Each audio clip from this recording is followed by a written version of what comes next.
Amen. Pour la nourriture de ce matin, nous avons deux textes. Le premier texte qui est tiré du livre de Osée, chapitre 14,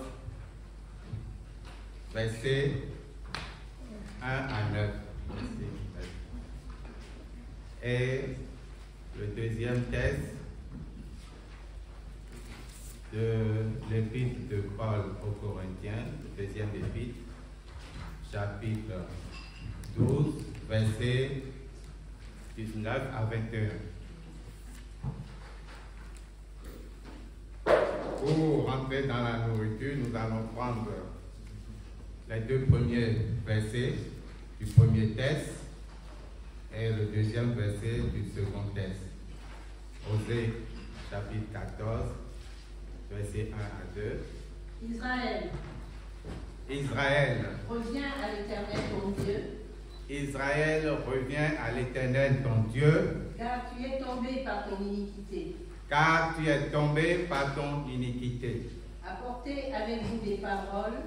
Apportez avec vous des paroles. Et revenez à l'Éternel.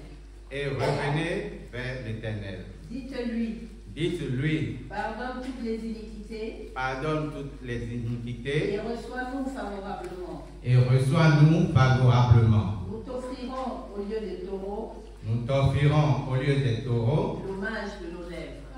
L'hommage de nos lèvres. Amen. 2 Corinthiens, chapitre 12, verset 20.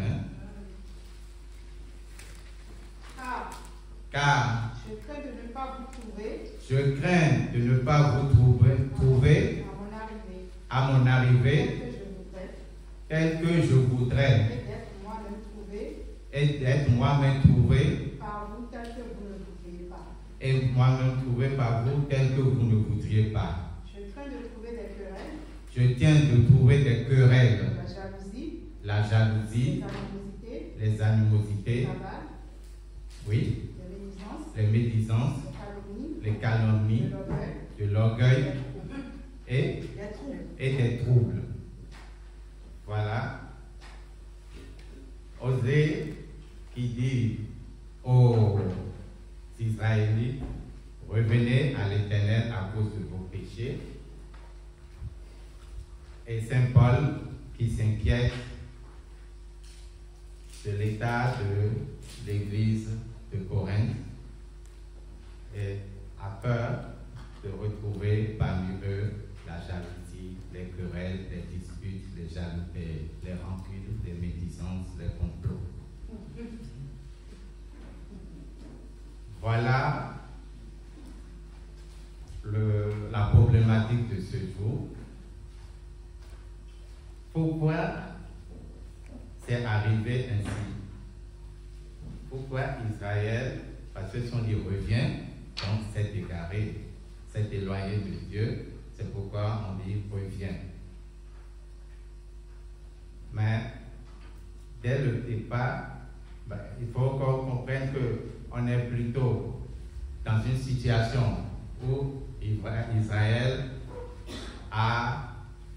est sur le point d'être déporté, dévasté. Il a dit que les enfants seront tués, les femmes enceintes seront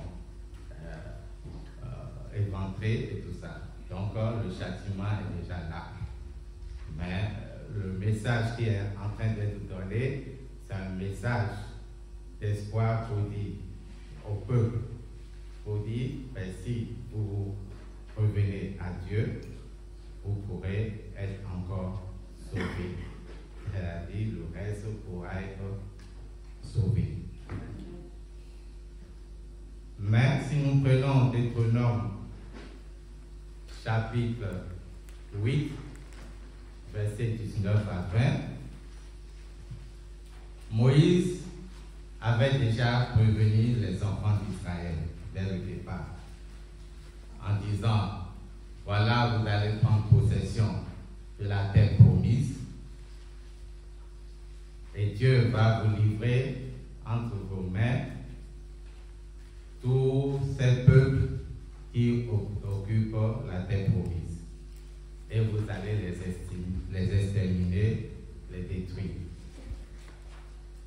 Mais si vous faites ça, ce n'est pas parce que vous êtes juste, c'est parce que les autres ont péché. Oui.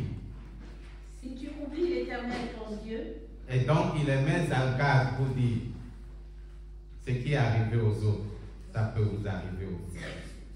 Si vous oubliez l'Éternel, votre Dieu, et que tu ailles après d'autres dieux, et que tu ailles après d'autres dieux, si tu les sers et te prosternes devant eux, si tu les sers et te prosternes devant eux, je vous déclare formellement aujourd'hui que vous périrez. je vous déclare formellement que vous, aujourd'hui, que vous périrez. Vous périrez comme les nations que l'Éternel fait périr devant vous. Vous périrez comme les nations que l'Éternel fait périr devant vous. Parce que vous n'aurez point écouté la voix de l'Éternel, votre Dieu. Parce que vous n'aurez point écouté la voix de l'Éternel, votre Dieu. Donc ce que dit Osée ne fait que confirmer ce que Moïse avait déjà prédit dès le départ. Au moment où même où ils allaient prendre possession. Ce n'est pas parce que vous êtes meilleur, vous êtes fort, que vous dévastez ces gens-là. Mais c'est Dieu qui les a livrés entre vos mains parce qu'ils ont péché. Parce qu'ils se sont égarés, qu'ils ont abandonné Dieu. Donc, si vous aussi, vous abandonnez Dieu, vous serez également dévastés. Et ce qui est arrivé à Israël, qui a été déporté. Mais, si nous prenons Zacharie, chapitre 1, verset 3 à 6, comme Osée l'a prévu, l'a signalé, Zacharie donc rappelle au reste, une fois qu'ils ont été déportés, oui. Dis-leur donc, Dis-leur donc, ainsi parle l'Éternel des armées. ainsi parle l'Éternel des armées. Revenez à moi, dit l'Éternel des armées. Vous, les restes qui ont été déportés, revenez à moi, comme Osée vous a dit avant que le châtiment n'arrive. Oui. Et je reviendrai à vous, dit l'Éternel des armées. Et moi aussi, je reviendrai à vous, dit l'Éternel des armées.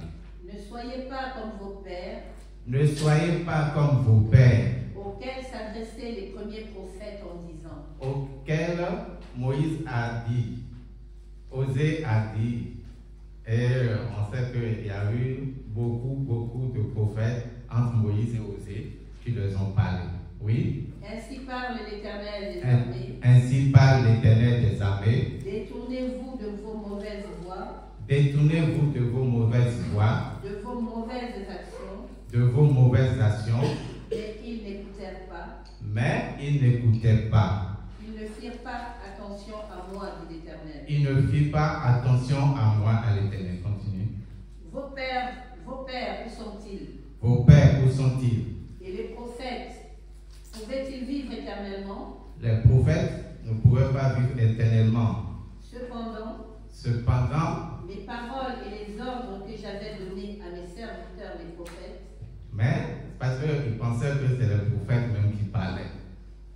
Non, mais la parole, lui, il demeure éternel. ces paroles n'ont-ils pas atteint vos pères? Et donc, comme il a bien dit, lorsque sa parole arrive, il a toujours son accomplissement avant de retourner vers le Père.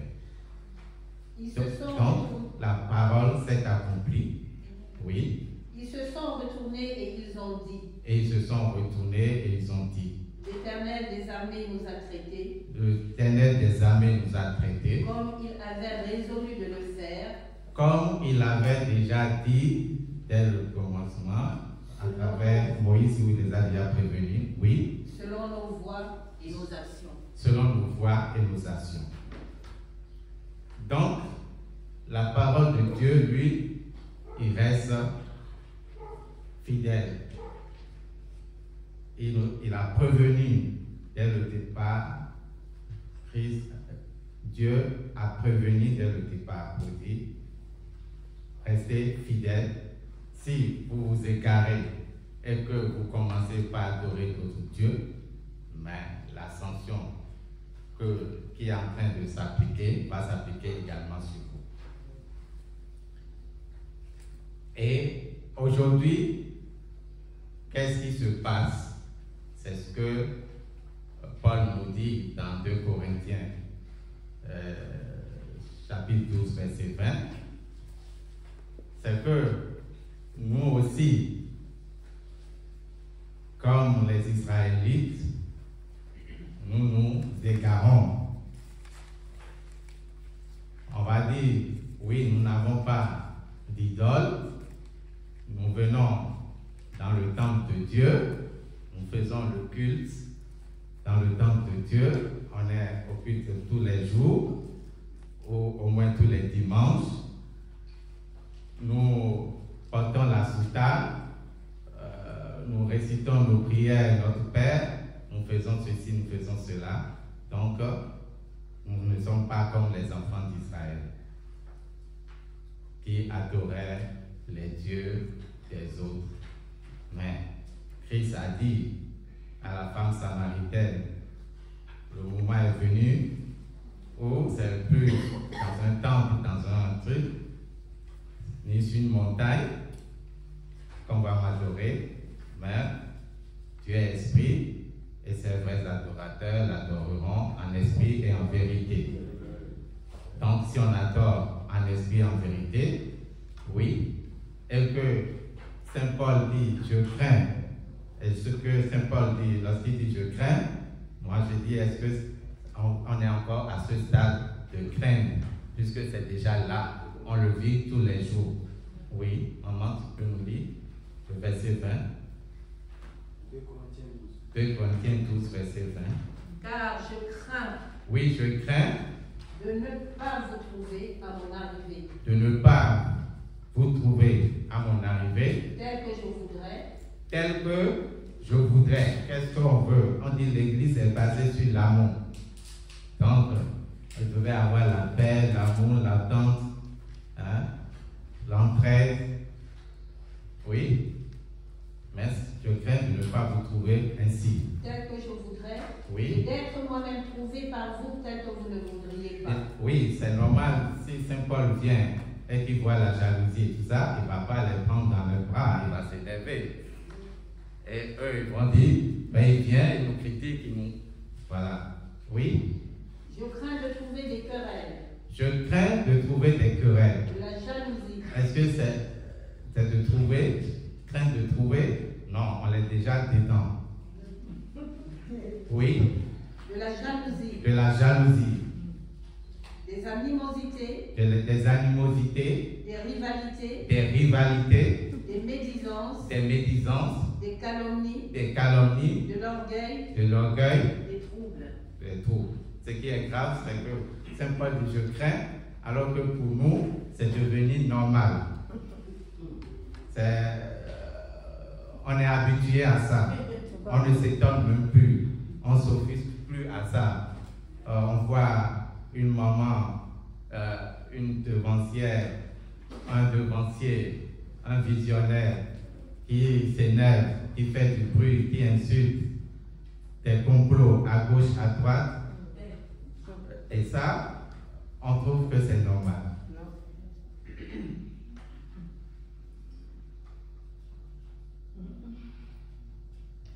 C'est pour ça que la parole d'aujourd'hui, comme le dit dans Osée, donc Osée chapitre 14, versets 1 et 2, on dit, revenez à moi. Revenez à moi. Donc, c'est quoi revenir à moi? Oui. Israël. Reviens à l'Éternel. Reviens à l'Éternel. Ton Dieu. Car tu es tombé par ton iniquité.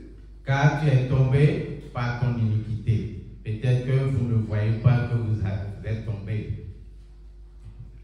Mais au fait, tout est spirituel.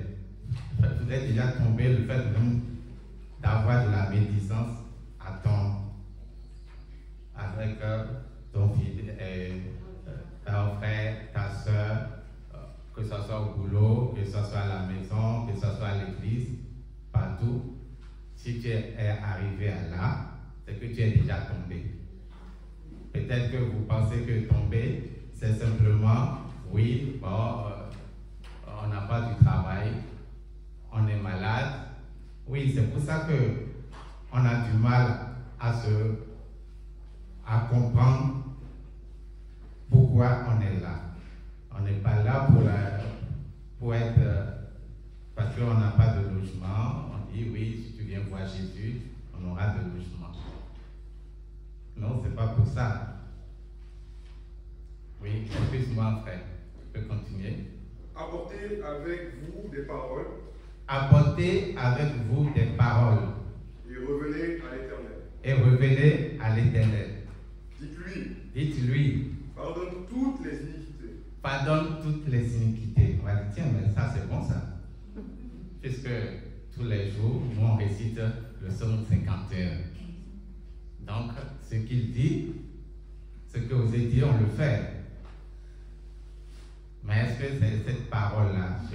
J'insiste toujours, Dieu est esprit et il faut l'adorer en vérité et en esprit. Donc, il ne suffit pas de réciter des paroles, de réciter le psaume 51. Lorsqu'on dit apporter des paroles, c'est vraiment reconnaître véritablement. Oui. Et reçois-nous favorablement. Et reçois-nous favorablement. Nous t'offrirons au lieu des taureaux. Nous t'offrirons au lieu des taureaux. L'hommage de nos lèvres. L'hommage de nos lèvres. Nous t'offrirons au lieu des taureaux. Parce qu'en réalité, on va dire aujourd'hui, nous, notre taureau, c'est le psaume 51. Voilà. Donc, nous offrirons au lieu des taureaux, voilà, c'est pas juste, c'est pas que dans le temps, Dieu a dit non, il ne faut plus me faire d'offrande de taureau. C'est pas l'offrande du taureau qui pose le problème, mais c'est qu'on offrirait le taureau, mais pas dans les bonnes conditions.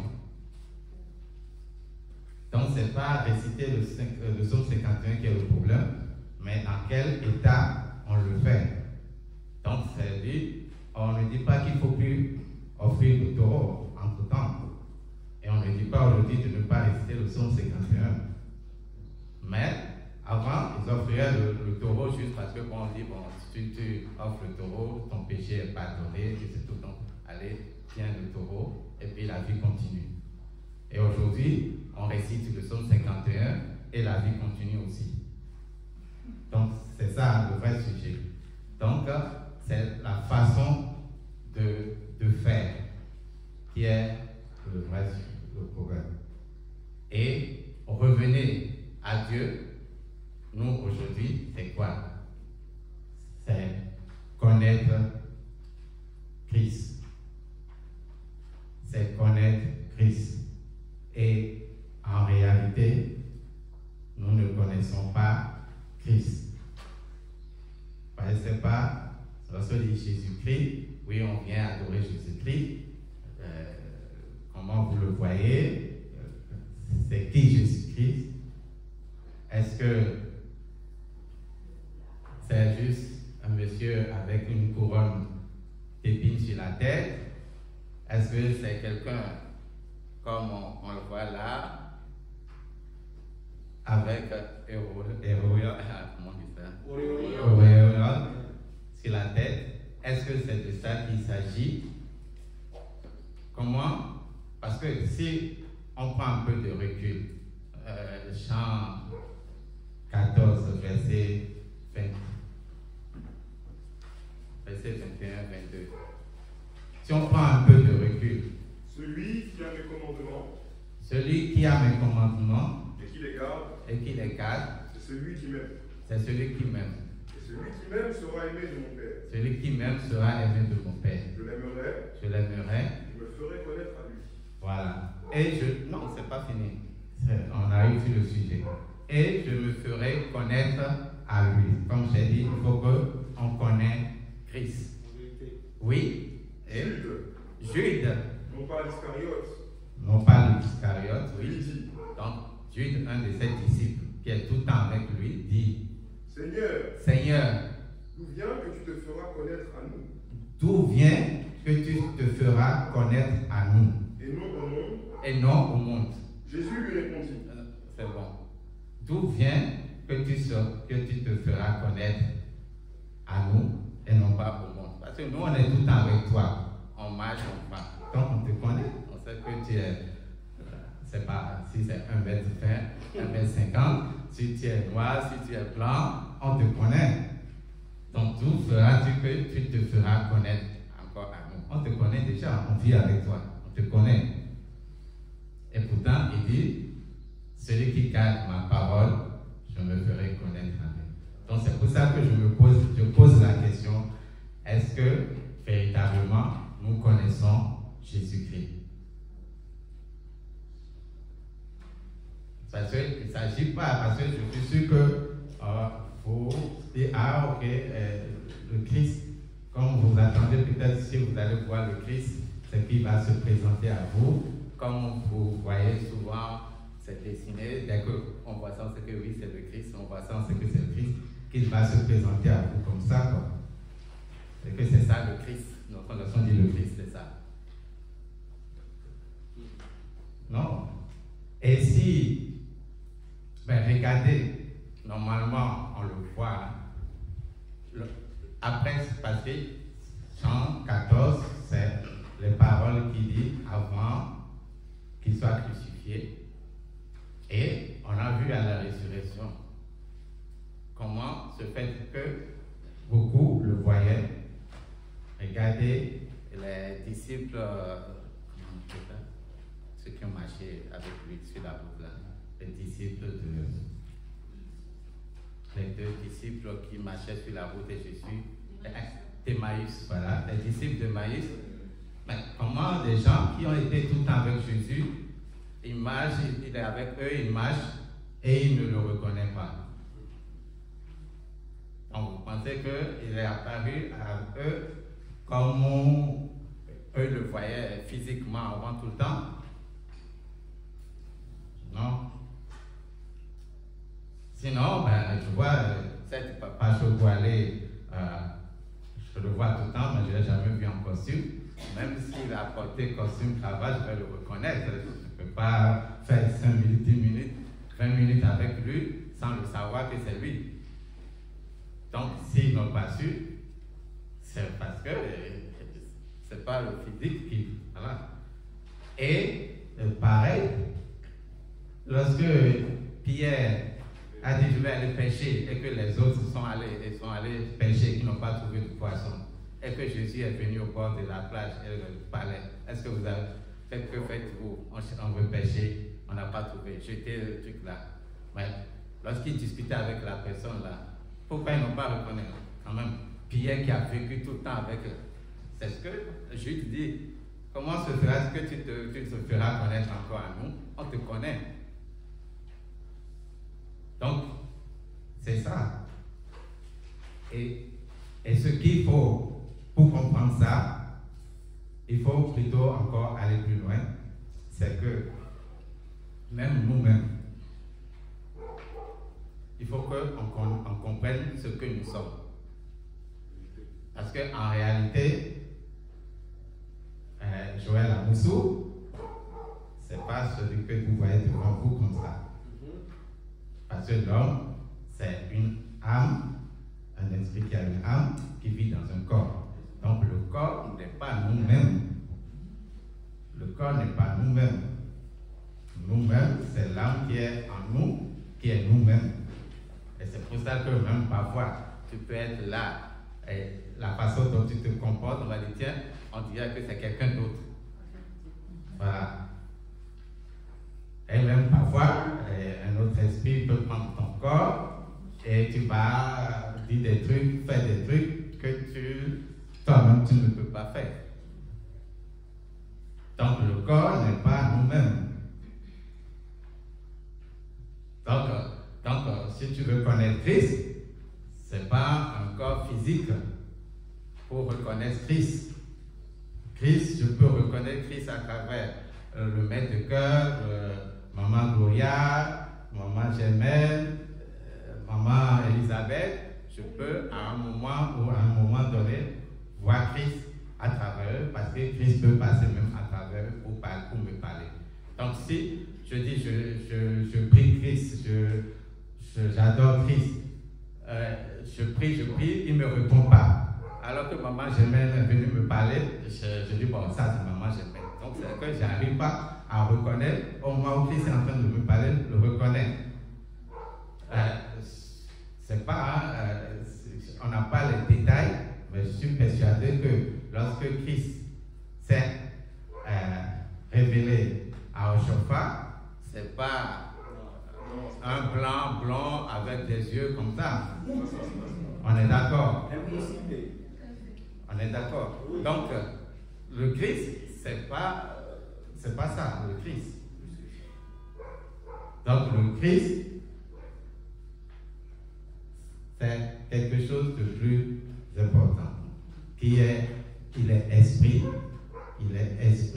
et donc, si on n'a pas accepté cet esprit-là, pour dire que également nous, notre âme aussi doit être en communion avec cet esprit-là, en symbiose avec cet esprit-là, on ne connaît pas encore Christ. Donc, ce n'est pas le fait de venir à l'église, de porter la soutane, de savoir prêcher, de savoir prier, de savoir conduire le culte, de savoir faire des cérémonies, de savoir faire des visions, qui veut dire qu'on connaît Jésus.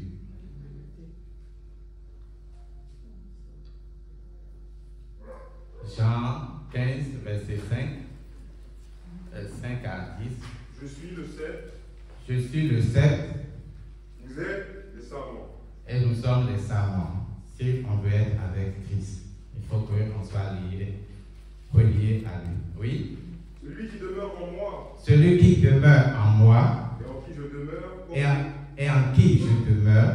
Porte beaucoup de fruits. Porte beaucoup de fruits. Car sans moi, vous ne pouvez rien faire. Quand sans moi, vous ne pouvez rien faire. Oui, continue jusqu'à Si verset 10. quelqu'un ne demeure pas en moi, si quelqu'un ne demeure pas en moi, il est jeté dehors. Il est jeté dehors. C'est pourquoi il est dit que ce n'est pas tous ceux qui disent Seigneur, Seigneur qui feront le royaume des cieux. Et il a encore dit que ce jour-là, tu diras, j'ai prié, j'ai fait des cérémonies, j'ai conduit le culte, j'ai été chargé, j'ai fait ceci, cela. Et il dira, je ne te connais pas. Alors, c'est pourquoi il dit, connaître Christ. Et celui qui connaît Christ, c'est celui qui demeure en lui. Demeure en lui, c'est demeurer dans ses paroles. C'est demeurer dans ses paroles. Demeurer dans ses paroles, c'est ce qu'il dit, garder les commandements. Oui? Il est jeté dehors comme le sarment et il sèche. Il est jeté dehors et il sèche. Puis on le ramasse. Oui. On le jette au feu. Oui. Et il brûle. Oui. Si vous demeurez en moi. Mais si vous demeurez en moi. Et que mes paroles demeurent en vous. Et que mes paroles demeurent en vous. Demandez ce que vous voudrez. Demandez ce que vous voudrez. Et cela vous sera accordé. Et cela vous sera accordé. On a vu ça avec cet ici. Oui. Si vous portez beaucoup de fruits. Si vous portez beaucoup de fruits. C'est ainsi que mon Père sera glorifié. C'est ainsi que cela que mon Père sera glorifié. Et que vous serez mes disciples. Voilà. C'est pas simplement le fait que. Là, tu as fini le verset 10. Non. Comme le Père m'a aimé. Comme le Père m'a aimé. Je vous ai aussi aimé. Je vous ai aussi aimé. Demeurez dans mon amour. Demeurez dans mon amour. Si vous gardez mes commandements. Si vous gardez mes commandements. Vous demeurerez dans mon amour. Vous demeurez dans mon amour. De même que j'ai gardé les commandements de mon Père. Merci. Ok. Prends 1 Jean 3, verset 5 à 10. Donc, lorsque Osée dit il faut glorifier avec des louanges, ici, ça aussi je précise, il ne s'agit pas simplement des actions de grâce où on danse, on loue Dieu, et Voilà, c'est pas simplement ça. Parce que on voit que ici, on dit, c'est pas en portant des fruits que vous allez glorifier le Père. Les fruits dont on parle, c'est les fruits de l'esprit, voilà, l'amour, le pardon, la charité, l'entraide, voilà. Donc, c'est important ces fruits-là que vous glorifiez l'Éternel. On ne dit pas qu'il ne faut pas chanter pour louer Dieu, mais chanter simplement pour louer Dieu et avoir l'animosité et tout ça qu'on a vu, on ne glorifie pas Dieu. Oui. Or, vous le savez, Jésus est apparu pour ôter les péchés. Donc Jésus est apparu pour ôter les péchés. Et il n'y a point en lui de péché. Et il n'y a point en lui de péché. Quiconque demeure en lui, donc quiconque qui demeure en Christ ne pratique pas le péché. Ne pratique pas le péché. Donc on ne peut pas dire, moi je connais Jésus et avoir l'animosité, la rancune, la jalousie, la médisance. Tu ne peux pas l'avoir et dire que tu connais Jésus. C'est pourquoi je posais la question de le départ, est-ce qu'on connaît vraiment Jésus? Oui. Quiconque pratique le péché, quiconque pratique le péché ne l'a pas vu, ne l'a pas vu et ne l'a pas connu. Et ne l'a pas connu. Oui. Petit enfant, que personne ne vous séduise. Que personne ne vous séduise. Celui qui pratique la justice est juste. Celui qui pratique la justice est juste. Comme lui-même est juste. Comme Christ est juste. Celui qui pratique le péché est du diable. Celui qui pratique le péché, si quelqu'un ment, médit, fait des complots, il est du diable. C'est clair. Oui. Car le diable pêche dès le commencement. Car le diable pêche dès le commencement. Le Fils de Dieu apparu afin de détruire les œuvres du diable. Le Fils de Dieu apparu afin de détruire les œuvres du diable. Ce dont on parle, ce n'est pas question, c'est pourquoi je dis Dieu est esprit et il faut qu'on l'adore en esprit. Ce dont on parle de l'esprit. Donc, ce n'est pas, lorsqu'on dit quelqu'un est du diable, ce n'est pas le physique qui permet de dire telle personne est du diable ou pas. Non. Donc, c'est plutôt l'esprit qui est en toi, ton âme, comment il se comporte. Est-ce que ton âme, il se plaît dans le mensonge ou il se plaît dans la vérité? En fait, c'est ça. En fait. Donc, c'est ça, c'est ça qui te permet de savoir ce que tu es réellement. Oui? Quiconque est né de Dieu ne pratique pas le péché. Quiconque est né de Dieu ne pratique pas le péché. C'est pourquoi Jésus disait à Nicodème que pour pouvoir aller au royaume, il faut naître de nouveau. Et il dit, attends, comment un homme peut encore entrer dans le ventre? Parce que Nicodème raisonne par rapport au physique. Mais ce n'est pas le physique là qui doit naître de nouveau. Mais c'est toi-même. Parce que toi-même, ce qui est toi-même, c'est ton âme. Le physique, c'est un cœur, un corps, voilà. Donc on ne va pas dire ma maison, c'est moi-même. Ou bien ma voiture, c'est moi-même. Tu vois, pareil aussi. Le corps, c'est juste une maison, une voiture. Mais donc, c'est toi-même qui dois naître de nouveau. Oui. Parce que la semence de Dieu demeure en lui. Parce que et si tu nais de nouveau et que tu nais de Dieu, là, la semence, la parole de Dieu est en toi, oui. Et il ne peut pécher. Et il ne peut pécher. Parce qu'il est né de Dieu. Parce qu'il est né de Dieu.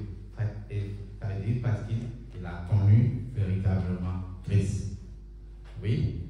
C'est par là que se font reconnaître les enfants de Dieu. C'est par là que se font reconnaître les enfants de Dieu. Et les enfants du diable. Et les enfants du diable. Merci. Donc, maintenant, Romains, chapitre 6, versets 11 à 13. Et puis, pour clôturer, Colossiens 3, versets 5 à 10.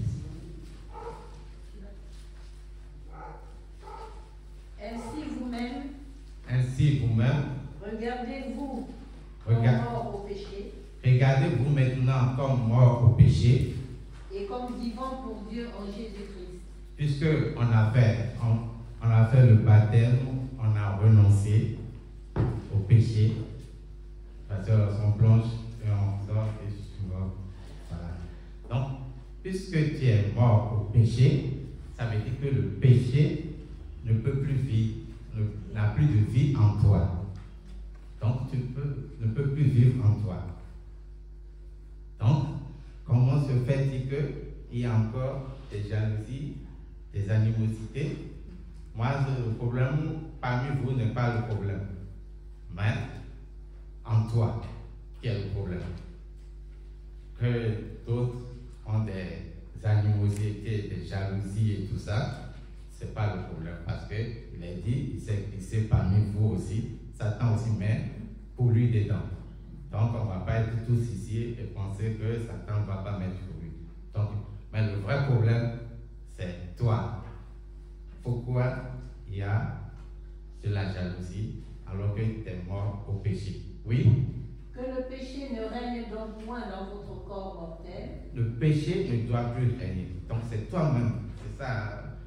Somme 51, c'est bien, mais il faut aller au-delà de Somme 51. Christ, il est là pour t'aider. Lui, il est déjà disponible. Maintenant, il faut que toi-même, tu prennes la résolution pour dire, moi, tu n'auras plus le dessus sur moi. La jalousie, là, tu n'auras plus le dessus sur moi. Oui. Et n'obéissez pas à ces convoitises. N'obéissez pas à ces convoitises. Ne livrez pas vos membres au péché. Ne livrez pas vos membres au péché. C'est-à-dire, je ne dois pas donner ma bouche. Voilà, je dois plus le laisser pour le mensonge, pour les rancunes. Voilà. Ma main, je dois plus. Voilà. Ma main ne doit plus aller dans des trucs comme ça. Ma bouche ne doit plus aller dans des trucs comme ça. Ne livrez pas vos membres au péché. Refusez. Comme des instruments d'iniquité. Comme des instruments d'iniquité. Mais donnez-vous vous-même à Dieu. Donnez-vous vous-même à Dieu. Comme étant vivants de mort que vous étiez. Oui. Et offrez à Dieu vos membres comme des instruments de justice. Voilà. Mais plutôt, comme on dit, revenez à Dieu. C'est vrai. Revenez à Dieu. J'ai dit plutôt, mes membres maintenant, je vais les livrer à Dieu pour être des instruments de justice, des instruments de paix, des instruments de vérité, des instruments d'amour. Oui, Colossiens 3, verset 5. Faites donc mourir. Donc faites donc mourir les membres qui sont sur la terre. Les membres qui sont sur la terre. L'impudicité. L'impureté. Les passions, oui. Les mauvais désirs. Et la cupidité. Qui est une idolâtrie. C'est à cause de ces choses. Merci. Donc faites donc mourir. Il faut les exterminer. Comme l'a dit Moïse. Au fait, on va dire, avant, les enfants d'Israël ont dit, bon, vous allez aller dans Canaan, il faut exterminer tous ceux qui sont là. Ces peuples-là, il faut les exterminer. Il faut les détruire. Ne laissez même pas un. Femme, enfant, il faut tout détruire. C'est pareil aujourd'hui. On est spirituel. Dans ton corps, là, le vieil homme, il faut l'exterminer. Il faut livrer la guerre, les détruire, tuer tout. Même le péché mignon, qui est joli, qui te fait des petits yeux là, il faut l'exterminer aussi. Il faut les exterminer. Ne pas faire comme Saül, qui, dans 1 Samuel 15, voilà, qui, on dit, allez détruire les Amalécites. Bon, ils ont détruit, ils disent, bon, il y a des veaux gras, il y a des choses, on va les prendre. Voilà, non. Même les petits péchés là, on dit, ah non, ça c'est mon péché mignon, ça c'est pas grave. Il faut les exterminer. Que Dieu nous donne la force. Amen. De pouvoir mettre en œuvre sa parole. Amen. Afin que la délivrance soit pour nous. Amen. Et que la grâce et la bénédiction qu'il promet si nous revenons avec lui, si nous revenons avec lui, soit notre partage.